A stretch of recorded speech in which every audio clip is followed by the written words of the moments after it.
अपना सिर कलम करना, लिखण बहना मौत है। हर शब्द दे जन्म दी पीड़ा नूं सहना मौत है। कदरदानो शेर दी कुछ कदर पाउणी सिख लो। शेर सुनना जिंदगी है, शायर कहाना मौत है।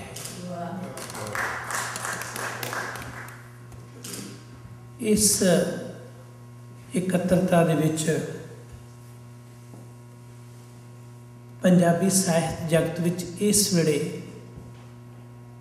साडे समूह दी जाचे सब तो उच्ची सुच्ची ते सत्कारत शख्सियत कौमांतरी पद्धर ते डॉक्टर सुरजीत पात्र अज जेकर 4-5 सालों के बाद उस इकट्ठ दे विच जिस च मेरे वर्गे नाचीज़ नूं प्यार मिल रहा उत्थे मौजूद होण तां फिर इस तो बाद होर किसी सन्मान की लोड़ ही नहीं।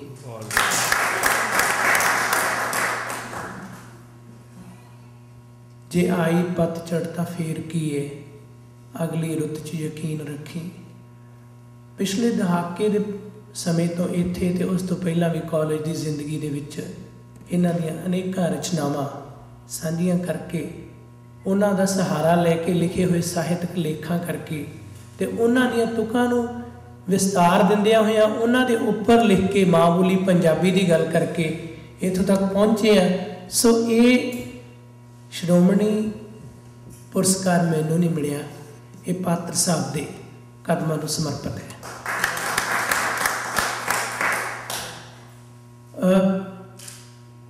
अज का यह प्रोग्राम सरदार मोहन सिंह गिल चाहे केंद्रीय पंजाबी लेखक सभा उत्तरी अमरीका बड़ी कमाल की संस्था, बड़ी वड्डी देन है, पर संस्थावां जिस तरह मोहन सिंह जी, अंग्रेज सिंह बराड़ अते नाल पत्रकारिता के खेत्र दे विच बुलंद शख्सियत बख्शिंदर जी जिन्हां ने सब तो पहला ये गल कही, मेरे रोकते हुए भी कहते भी नहीं एक इकत्तरता इकट्ठ करना सैलीब्रेट करने लिए मैं हालांकि इस गल से थोड़ा जिहा झिझकदा सी। मैं कहा भी ये सैट के आपां जदों मैं दसना भी सी मैं ये नहीं दसिया कि अज कोई सन्मान वाली गल है, मैं क्या दोस्तां मित्रां ने इकट्ठे होना है। सो इसे करके तुहानूं पता नहीं लग्या क्योंकि ये कोई इस तरह मैं नहीं समझदा, पर इन्हां दा ख्याल सी ते बिल्कुल इन्हां ने जिहड़ी गल कही भी कि ये तरीका जां साजिश सी कि ये उड़िकिया जा रहा सी कि कदों ये कनेडा आउण ते कदों सन्मान मिले।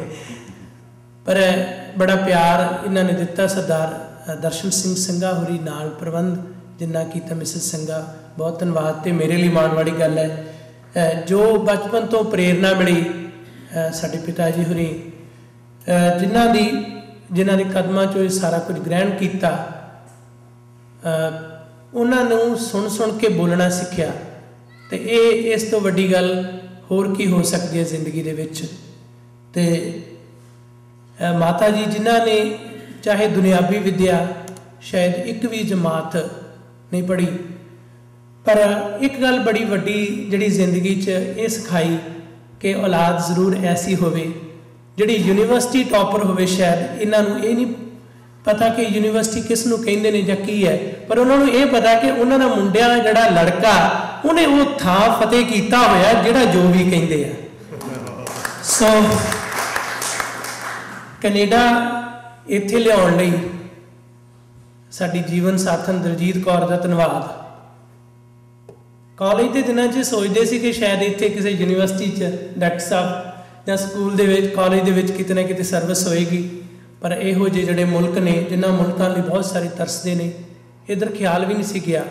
शायद ख्याल जाता भी ना जे कोई ऐसा सबब ना बनता, पर इत्थे आके जिन्नी जिम्मेवारी जिस दिन अवार्ड मिलिया तो फेसबुक ते ना अपने लिए वधाई दी कि तुहाडी मेहनत अते मेरे ते बच्चों के समय नूं कुर्बान करके जिहड़ा सन्मान मिलिया उस लई धन्नवाद। इस सन्मान नूं इन्हां डिफाइन किया।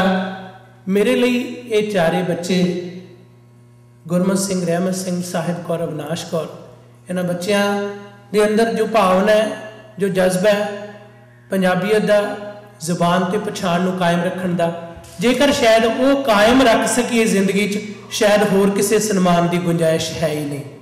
जे इन्हां नूं माँ बोली पंजाबी ते अपनी जुबान ते पछाण सिखा सकीए। सरदार अजीत सिंह बाग, माता सुरिंदर कौर जी बैठे ने, जिस मंच तो ये आवाज़ जाती है वो मंच जिहड़ा कि अज दुनिया दे विच जिथे जिथे कोई गलबात हुंदी है, कई बार इउं लगता है कि मूहरे बैठे चेहरे तो नज़र आ जाते हैं, पर उन्होंने पिछे जिहड़ी ताकत हुंदी है वो बड़ी वड्डी हुंदी है कि ये उन्हां हत्थां दे विच एक कशिश है, खिच है। वो मौका दिंदे ने कि जो तुसी बयान करना समाज वास्ते बयान कर सको। तो इस गल लई कि पिछले ये दहाके दौरान कदे कोई ऐसा मौका नहीं आया जिदन मन दे विच जो कहण दा बलबला होवे, कहना चाहया होवे ते इन्हां ने कहा होवे कि ना कहो। सो ये सत्कार ते सम्मान तुहाडा है, इसलिए तुसी वधाई दे पात्र हो। बुलारिया ने सर जगरूप सिंह बराड़ होरी बोल के गए, उन्होंने जिम्मेवारियां का एहसास कराया। सब तो वड्डी गल यही है कि वो बहुत जरूरी है, जदों तक अजिहा नहीं होंदा तो कुछ भी नहीं। तो मैं क्योंकि कल्ले कल्ले जिहड़ी शख्सियत इत्थे बैठी है उन्हां सारियां दा ऋणी आ, जिन्हां ने एक एक शब्द कहे मेरे दिमाग च ने, जिहड़े कह के पहला भी चले गए। सोहन सिंह पूनी होरी आए, साडे वीर भुपिंदर सिंह मल्ली, सुख धारीवाल होरी, इस तो इलावा बहुत सारे साडी टीम के मैंबर डॉक्टर महिंद्रपाल सिंह, जसवीर सिंह रमाणा, मेरे सत्कारत होस्ट हरजिंदर सिंह थिंद, सरदार कुलदीप सिंह, होर जिन्ने भी जर्नलिस्ट पत्रकार जिहड़े बैठे ने, गुरलाल सिंह होरी, अमरपाल सिंह मल्ली साहब, कुलदीप सिंह मल्ली, मैं खास तौर पर इन्हां दा जिक्र करना चाहांगा कि 1984 तो एक पत्रकार जिहड़ी मंथली मैगजीन 1984 शुरू होया सी जी, जिहड़ा कि फुलवाड़ी मैगजीन पहला फिल्मी सफ़र तो शुरू होया, फिर साहित्यकता दे विच बदलिया। अज विकण वाले पेपरां दे विच कैनेडा की धरती ते वैनकूवर खिते दे विच ये पेपर अजे भी मौजूद है जिहड़ा मंथली मैगजीन विकदा। सो मैनू उसका बतौर मुख संपादक इन्हां ने शामिल किया जदों दा टीम दे विच, बड़ी खुशी हुई। साडे वीर अजीत अखबार के प्रतिनिधि सारे जिन्ने भी ने उन्हां दा सत्कार है, वीकली अजीत वाले भी इन्हां दा धन्नवाद, क्योंकि इन्हां ने प्यार दिता। यह भी एक वक्री गल है, इत्थे सारियां हद्दां खत्म हो जांदियां। ते डॉक्टर बरजिंदर सिंह होरां ने इत्थे जिहड़ा एक अवसर दिता कि इत्थों रिप्रजेंट कर सकीए। मैं विषय वाल आवां, जिस तरह भैन वड़ैच होरां ने गलबात की, स्वैच होरां ने, ते नाल अवतार सिंह होरां ने, हरभजन सिंह ते कुछ एक होर व्यक्तियां ने। पात्र साहब की एक सतर है, शायद कोई शब्दां का हेर फेर हो जाए, खिमा चाहांगे।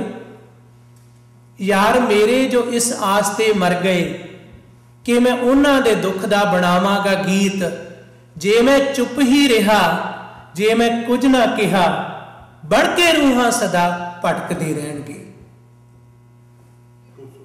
जदों ये लाइन पहली बार पढ़ी तो एवें नहीं पढ़ी गई, ये तुरना पिया ते थोड़ा बहुता ये चलने की कोशिश भी की। तुर गए बहुत सारे ऐसे लोग जिन्हां दीयां गाथावां ने अज मनुखी हक्कां लई लड़दे हुए।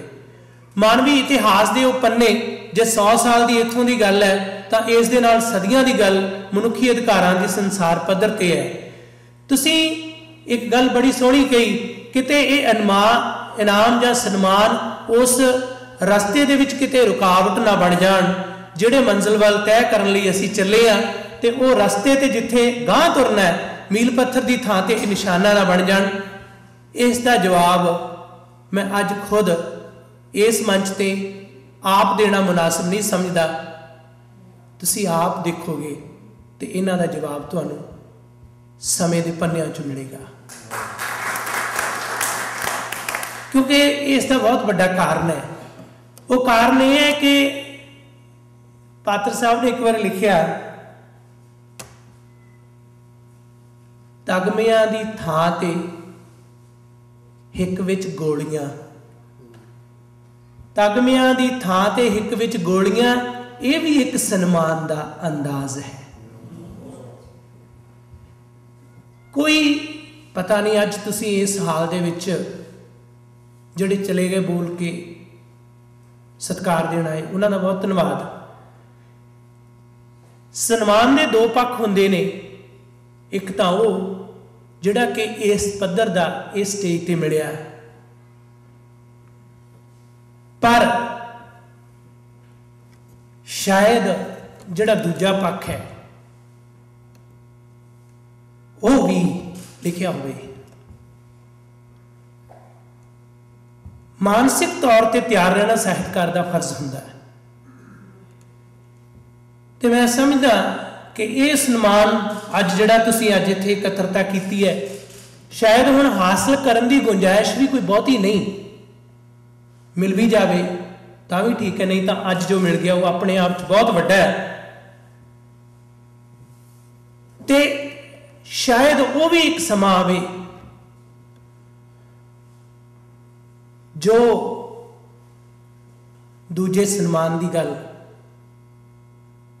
पात्र साहब दियां सतरां च है। ये भी तो साडे वर्गे लोगों ने मिलना है कि इन्होंने मिलना हो सकता है, पर वो भी मुबारक, वो भी कबूल।